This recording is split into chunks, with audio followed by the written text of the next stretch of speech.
Hi everyone, I'm Randy Carter, the director for the Speech and Debate team here at Contra Costa College. Every semester, our students showcase all of the hard work they put into representing our school at competitions across the state. However, this semester is very different, to say the least. And tonight, although our showcase is virtual, our Comet Speech Team has still put their heart into their performances as if they really were in front of you, right inside Fireside Hall. Also, our team showcase is broken up into two parts. The first part, tonight, you'll catch a glimpse into what our newest team members, our novices, have to offer. These are the folks that will continue to work over the summer and well into next season to hone their performances and become the next set of Comets to make our campus proud. And after that, we'll watch a debate with two of our newest debaters, coached by our very own Steve Robertson. So get ready for some good clash. The second part, which premieres tomorrow night, features our open level competitors, showcasing just a few of the events that they were supposed to present at this year's Phi Rho Pi National Speech and Debate Tournament.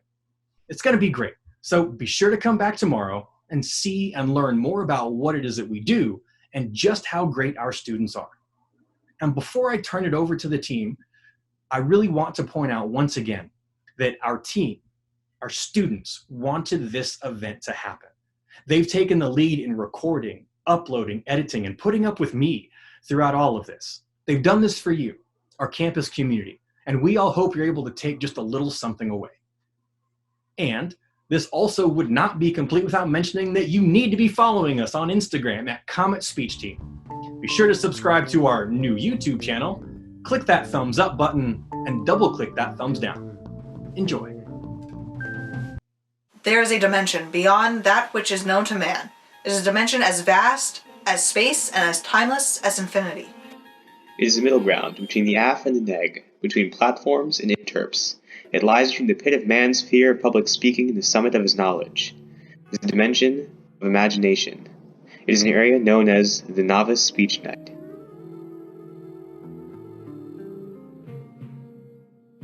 Tonight, myself, Taylor, And me, Keilanu, will guide you. Today will be an informative, persuasive, impromptu, and IPDA debate. We start our expedition into the minds of our novice team with a persuasive, written, performed.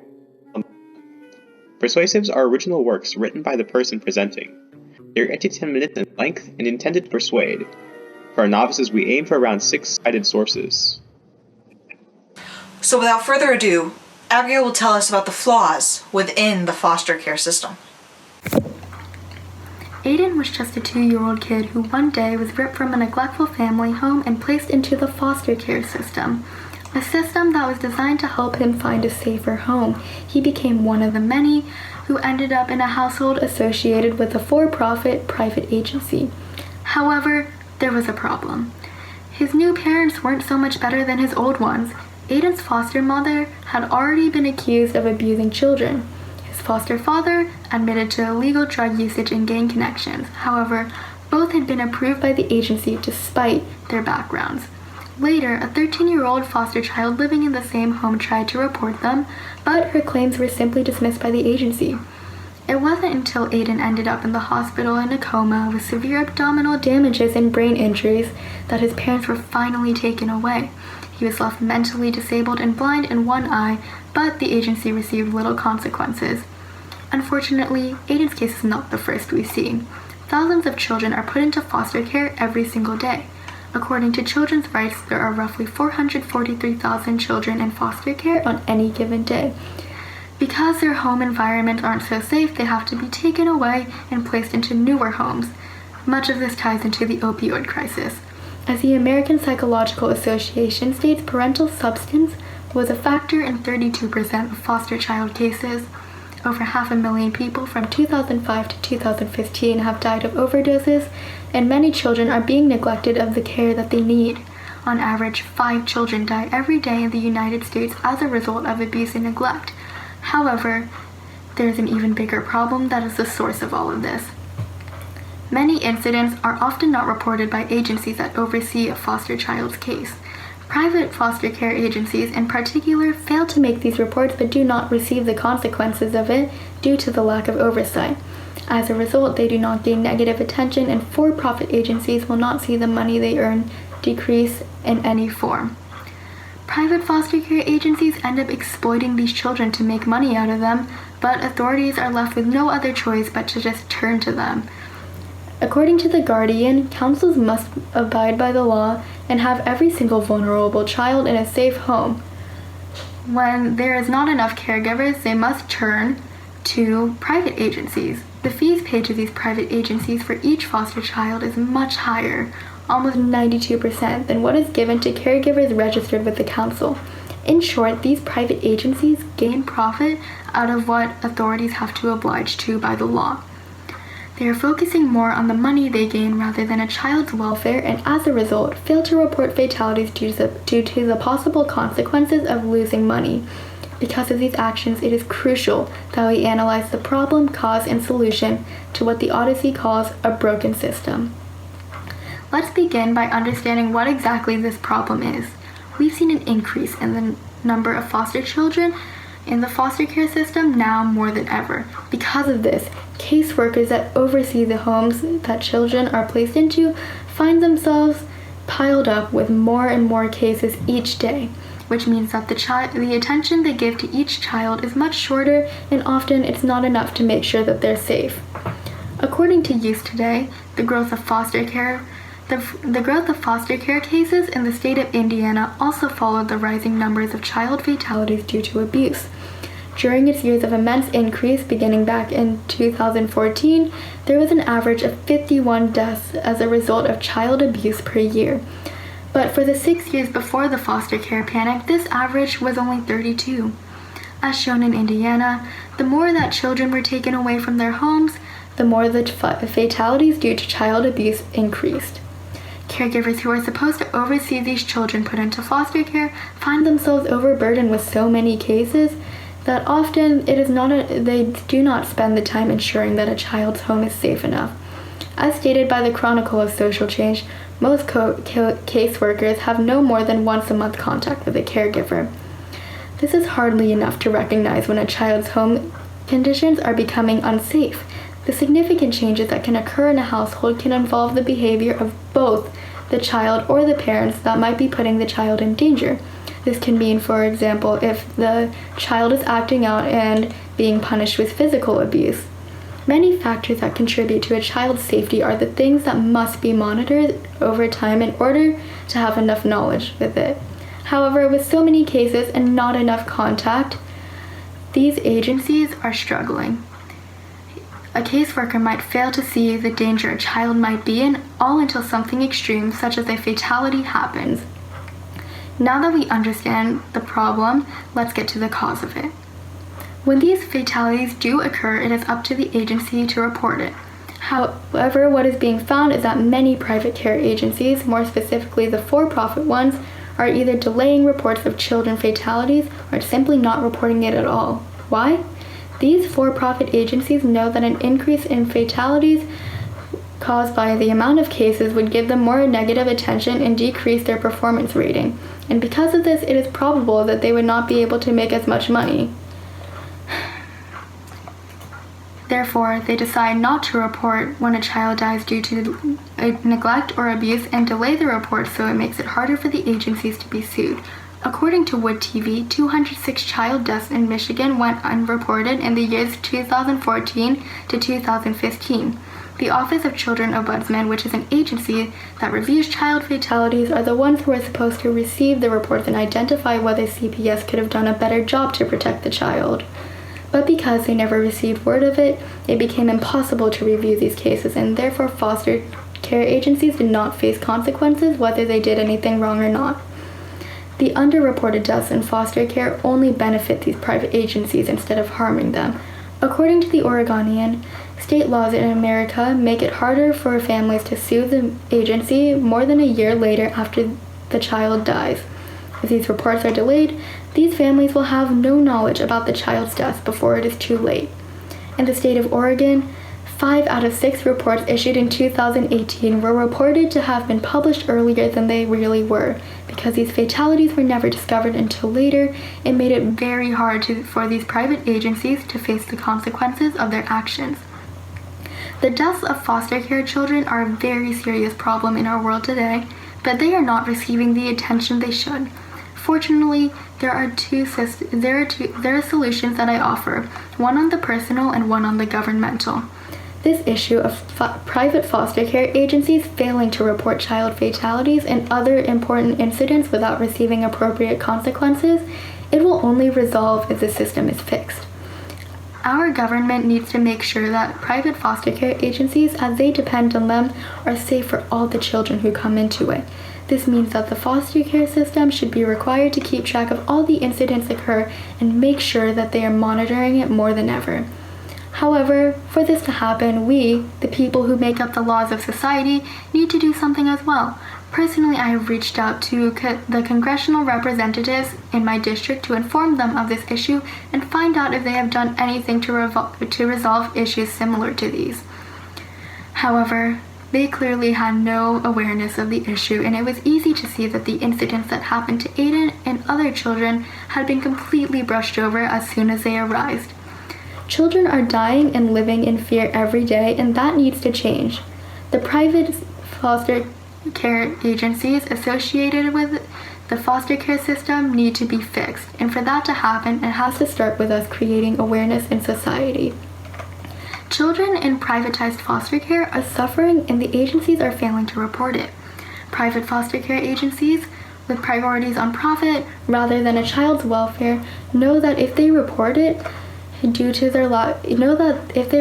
child fatalities due to their lack of oversight on each home, will cause the performance rate to be lowered and the profit they gain to decrease. Delaying these reports only makes it harder for them to lose money.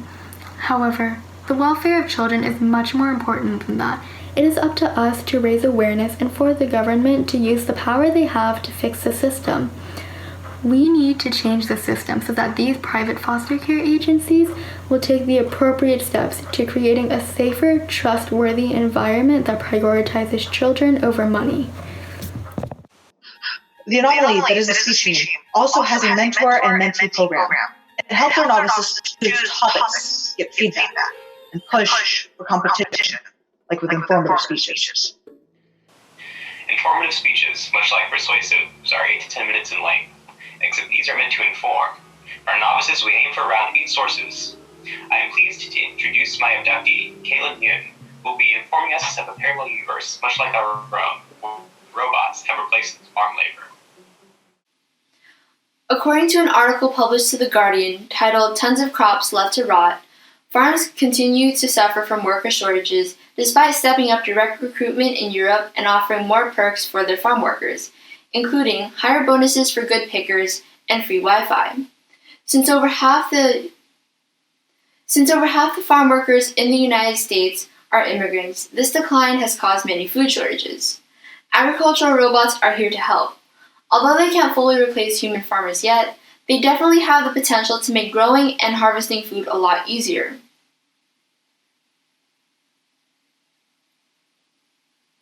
In an article published to the LA Times titled "California's Labor Shortage Grows," it is said that the See and Spray machine can do the work of 20 workers before noon.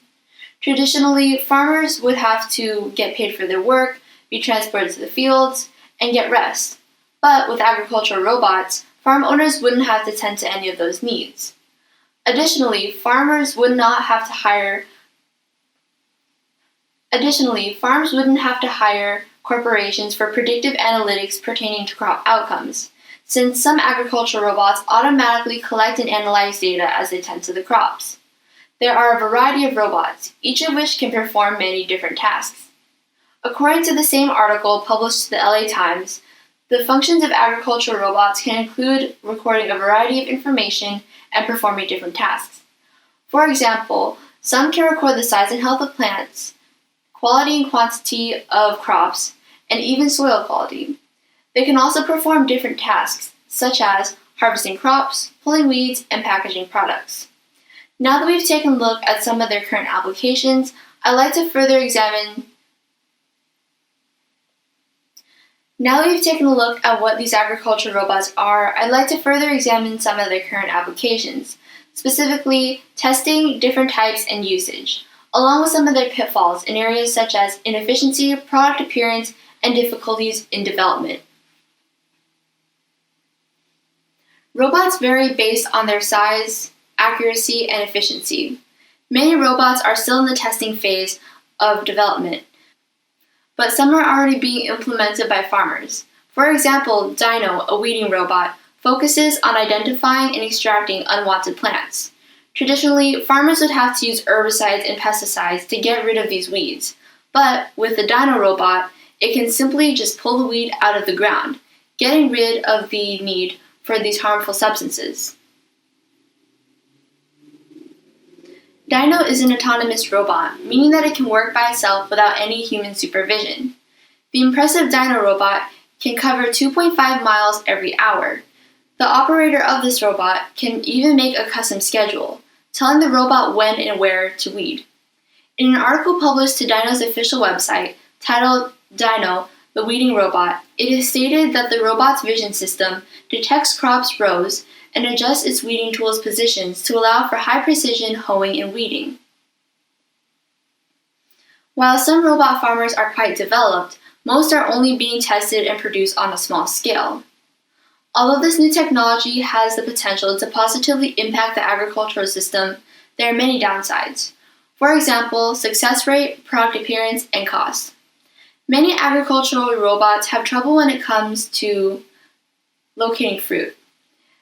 In an article published to the New York Times titled Immigrant Farm Workers Become More Scarce, published in September 2019, it is stated that the agribot uses imaging technology to assess a berry's ripeness before it is harvested, and only has a 2 out of 3 success rate. Many companies are still in the testing and improvement phase of their product. In the case of the strawberry picker agribot, 33% of strawberries are either destroyed or left unpicked. Right now, humans are the most reliable pickers because they can assess the location of the strawberry, assess its ripeness, and be gentle while picking it. Additionally, agricultural robots are quite costly.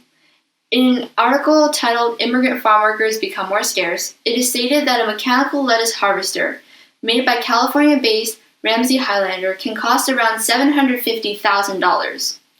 Almost every agricultural robot out there can cost thousands of dollars. Even if the machine would earn the money back over time, the initial price may be too high for some farmers to invest in.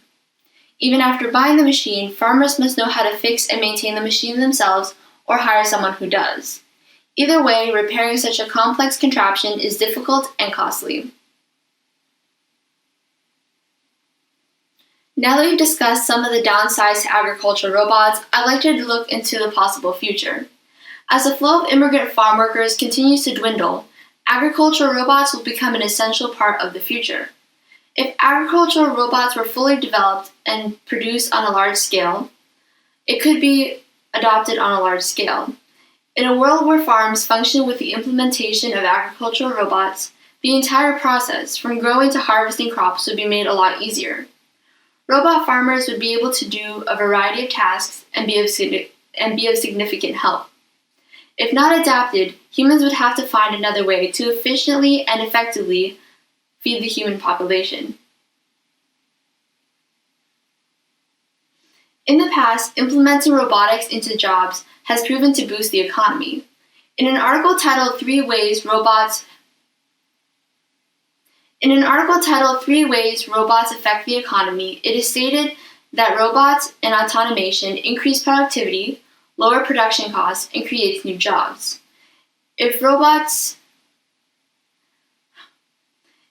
farmers were adapted, specialized mechanics would be required for repairs. Although some robots have been fully developed and put out into the fields to work, most are just still in their infancy. When programming and building an agricultural robot, there are many factors to consider. Some robot farmers are efficient and effective. However, most don't work the way the engineers intended them to. For example, engineers are still trying to program robots to be gentle when picking fruit. Making a successful robot means a lot of trial and error.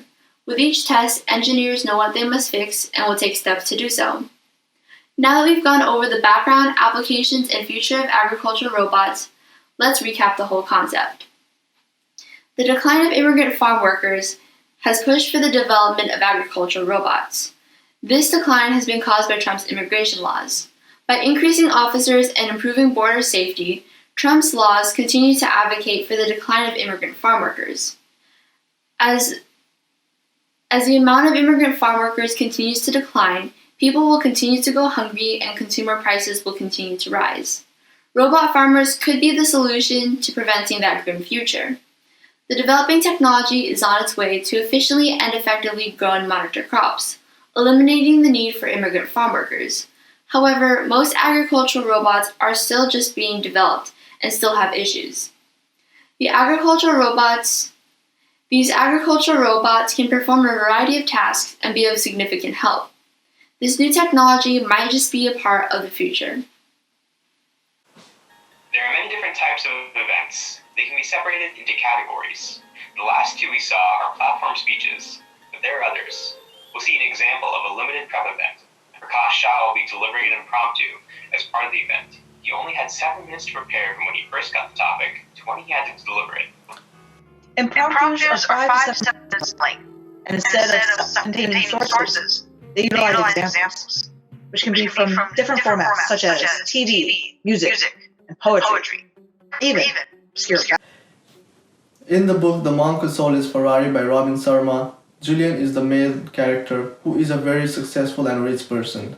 Julian is a lawyer by profession. He has amassed a lot of wealth in his life. He has a huge house, he has an expensive car, a Ferrari, and a lot of expensive items.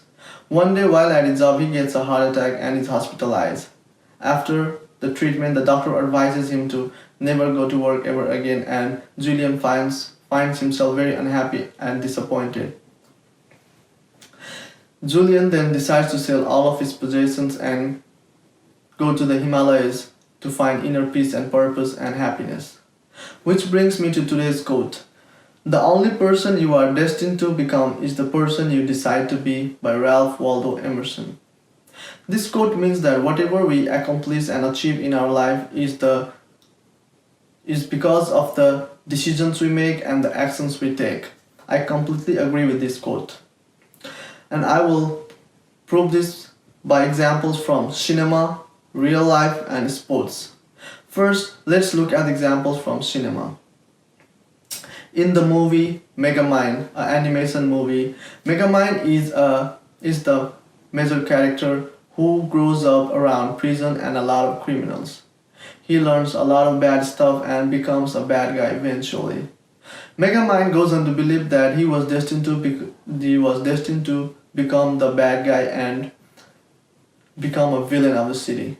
However, one day he realizes that he doesn't want to be the bad guy anymore, but instead wants to be a good guy.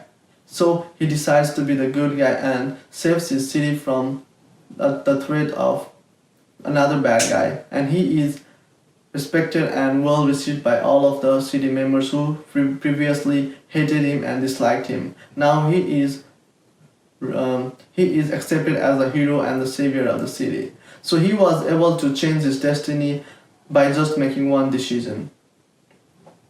Second, the real life example of David Goggins. David Goggins is the only member of the US Armed Force to complete all of the 3 trainings offered by them: the Navy SEAL, the Armed Forces, and the Air Traffic Controller training. David Goggins has also ran 60 ultramarathon, triathlon, and another type of marathons. However, before accomplishing any of those, David Goggins was a 300 pounds overweight individual, a depressed person who was physically abused as a child and has a devastating upbringing. Despite that fact, he did not let his negative circumstances and negative situation in his life rule all of his life, and he decided to change his destiny toward greatness and become a different person and work on it. David Goggins was able to change his destiny because of his decisions. Third, let's look at the example of Muhammad Ali.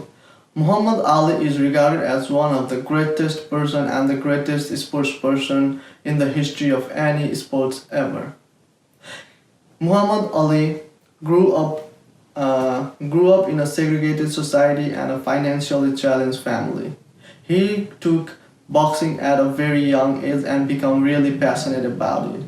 He was so passionate about boxing that he later decided that he would become the greatest ever in boxing. He decided that at a young age and kept on telling and repeating that. He put on a lot of work and effort to become the greatest boxer of all time. He put his blood and sweat into it. Eventually, he progressed on to win a lot of fights, a lot of championships, and established himself as a really great boxer. Then he became regarded as the greatest ever by a lot of people and a lot of publics and a lot of critics. So this showed that by choosing to become great and choosing destiny at a very young age, Muhammad Ali was able to create his destiny and to live his destiny. So today we looked at the quote by Ralph Waldo Emerson that says, "The only person you are destined to become is the person you decide to be." As I said earlier in my examples from cinema, real life, and sports, that this is possible and this is true. The significance and the importance of this quote by Ralph Waldo Emerson is that in our everyday life, we take a lot of situations and challenges as the destiny that we are given to us, that we cannot change our destiny, that we cannot change our circumstances.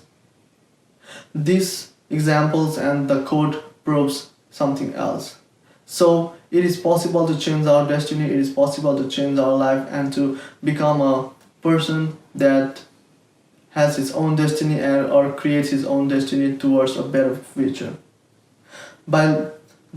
And we can also see that this example proven by the example of the monk who sold his Ferrari and Julian. Julian was able to find inner peace and happiness and change his destiny when all the people around him thought that his life was over and his career was over. But despite that fact, Julian found inner peace and happiness and was able to create a new destiny for himself. Thank you. But if maybe 7 minutes isn't enough time, then you can try our other limited extent, which gives you an hour to prepare. There's also other speeches, like in Turk, which will be featured tomorrow night during our National Competitor Speech Night. Our debaters are doing IPDA debate, which primarily utilizes a one-on-one or individual debate format, in which one debater takes a side of the affirmative, where they have the burden of advocating and proving resolution. The other debater takes a side of the negative, where they have the burden of refuting the affirmative's case. Much like extent, debaters doing IPDA get 3 minutes to prepare. After being given a topic, they then take turns arguing their position and cross-examining opponents' claims. And with that, here's our debate coach, Professor Rob. So this is an IPDA debate between Jasmine Ponder on the affirmative and Cindy Pantoja on the negative. The topic for today's debate is graffiti is more art than vandalism. And with that, Jasmine, it's all for you. So to start off, here are some definitions to define our debate. First, graffiti are writings or drawings scribbled, scratched, or sprayed on a wall or public surface.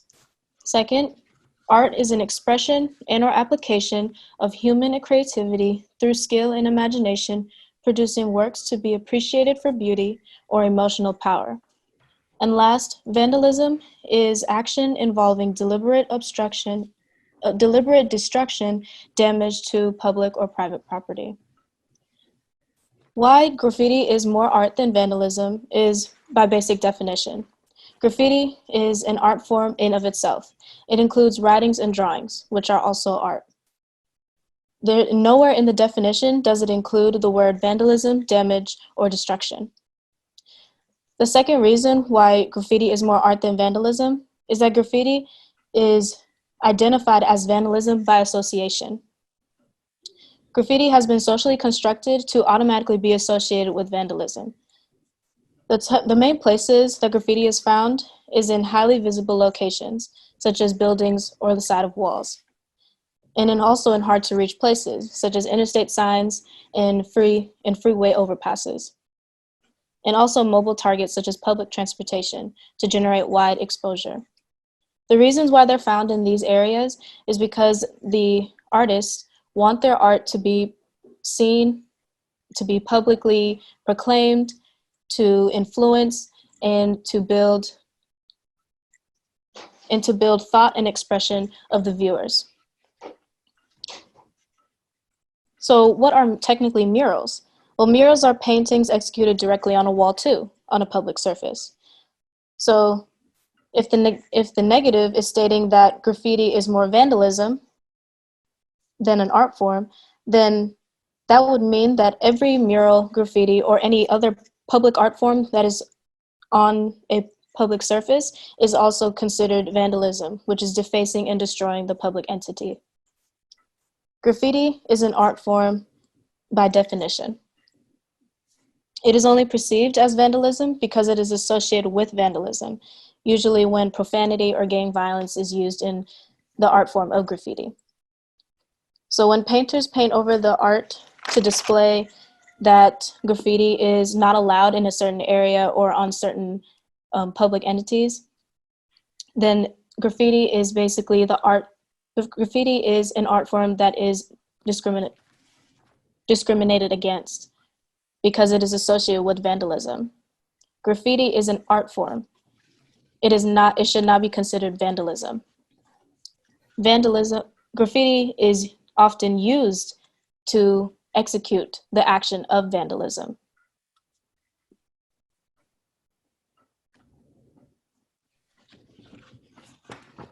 Okay. Well, I'm resolving that vandalism is not art. Graffiti is not art. It's vandalism. My first argument is that graffiti is vandalism all the time. Graffiti is the writing or drawings made on walls or other surfaces. It is usually as a form or expression, but this is done in the public without permission. The Encyclopedia Britannica defines graffiti as a form of visual communication. This communication is illegal because it involves the unauthorized marking of a public space by an individual or group. Let's not confuse graffiti with modern art or muralism. Muralism is the art of painting on public walls with permission, where in contrast, graffiti is done without permission and is often done by gang members to mark their territory. According to Los Angeles Police District, the purpose of gang graffiti is to glorify the gang. Gang graffiti is meant to create a sense of intimidation and may increase the sense of fear within the neighborhood. Graffiti is not art. Graffiti is used by gang members to mark their territory, to declare alliance to the gang, and to advertise gang status or power. And this is done to challenge rivals. Graffiti is used to communicate messages between gangs using codes and different meanings. So graffiti is of a greater concern to communities. My second argument is that graffiti often causes violence. When a neighborhood is marked with graffiti, it indicates territory or dominance towards the gang that is claiming that territory. A rival identifies the neighborhood as a potential threat. Consequently, innocent people are often subjected to gun violence by the mere presence of graffiti in their neighborhood. So you said that graffiti is an art form. It could look beautiful. It could be made into an art. It could be made into a mural. The difference is that graffiti it's illegal because it's done by people without permission in a public space.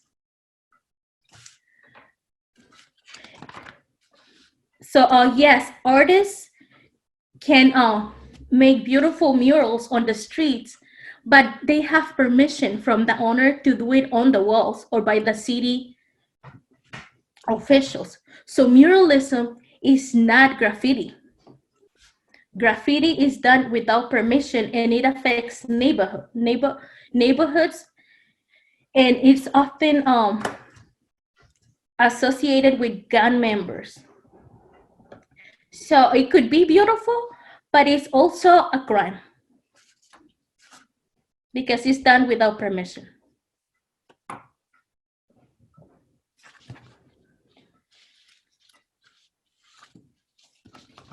And I'm done.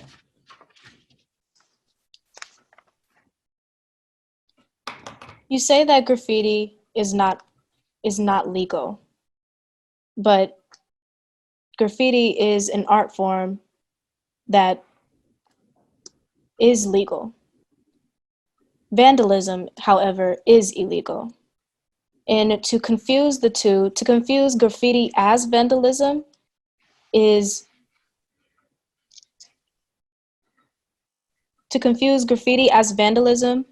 not ethically correct or artistically correct.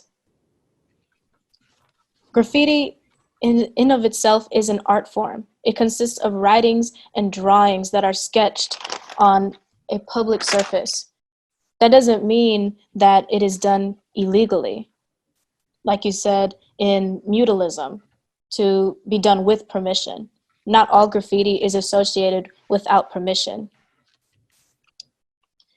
But the way gang members use graffiti as a means to communicate, like you said, or to strike fear into neighborhoods and communities, gang members use the art form of graffiti to commit vandalism, yes, but graffiti in of itself is not illegal.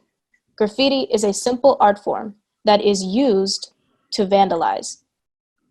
So graffiti is an art form. Graffiti is not supposed to be considered vandalism. However, gang members, like you said, they use this art form to communicate with each other.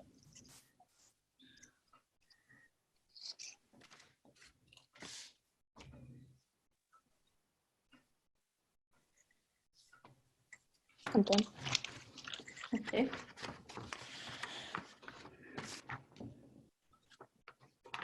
So graffiti, it is an art form. However, it's when it's used on public spaces without permission, it is vandalism, and it's actually a crime. This is a crime that impacts all members in society. Sites Google.com states that the more visible the tag or more dangerous the place is, the more frame value there is in it. For example, the city of Chicago has a budget of $6.2 million a year just to remove graffiti from public walls. Businesses owners incur in a loss of business because of the graffiti on the walls. This negative image drawn from graffiti often make property to lose value. Gangs and other subcultures use graffiti to communicate on the walls of businesses.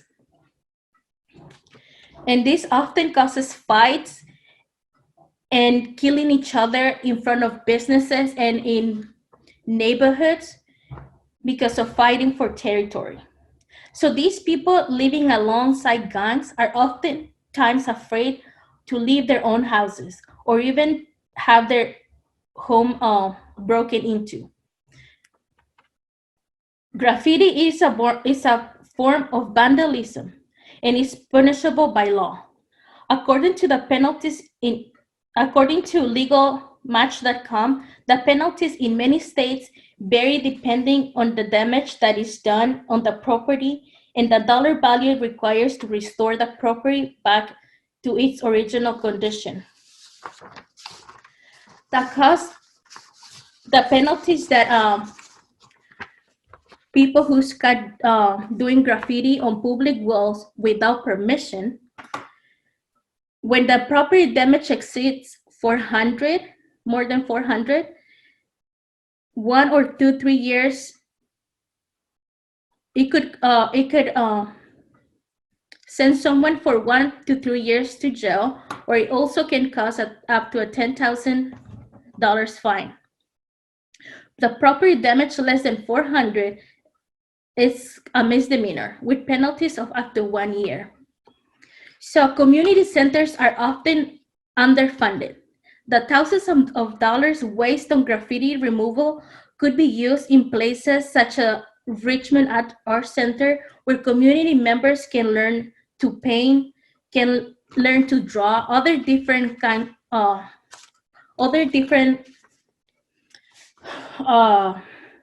of art. Graffiti is not art. It is vandalism when it's done in a public place without permission. Graffiti is the act of scratching, etching, and painting with malice. Even when graffiti turns out looking as a fine piece of art, this art was done on a property without permission and is punishable by law. Graffiti is often used as a means of communication with gang members. Graffiti not only ruins public spaces, it also takes away money from the public budget.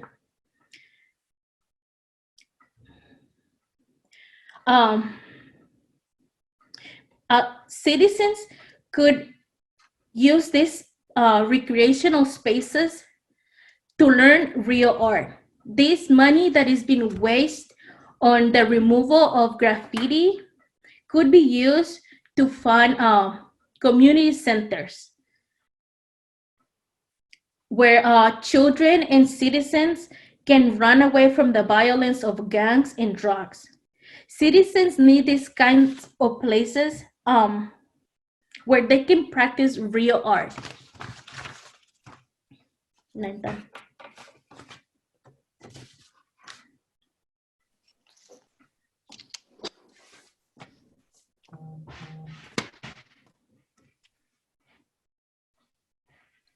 You said that graffiti is a form of vandalism done in malice, when graffiti is not done in malice all the time. The fact that graffiti is, by definition again, is only writings or drawings scribbled, sketched, or sprayed on a wall or public surface is the fact that it is an art form that is used to portray expression, emotion, and imagination and skill on public surfaces for everyone to see.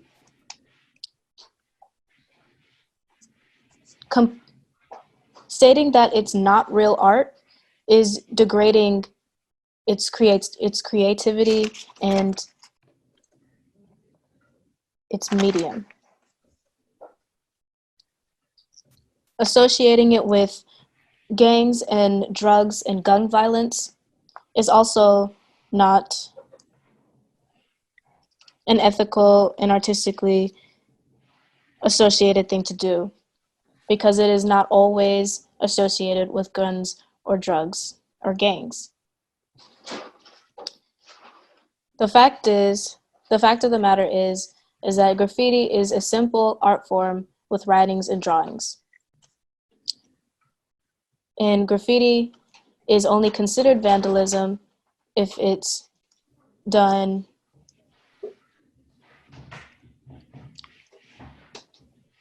without permission. It involves profanity and malice,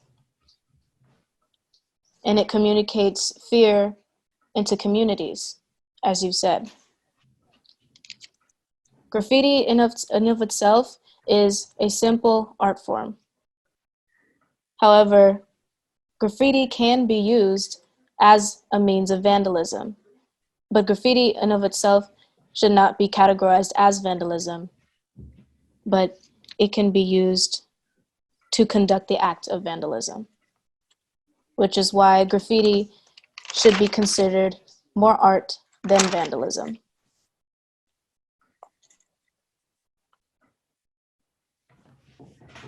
Excellent. So that was our debate. Hopefully you enjoyed it. In the first leg of our journey, we experienced a plethora of offerings from the beings within our menagerie that we call novices. Persuasive, informative, and impromptu, and debate, all take place in the comfort of their dwelling. Tomorrow, witnesses we ourselves are transported into the National Speech Night. Thank you for joining us in the Novice Speech Night.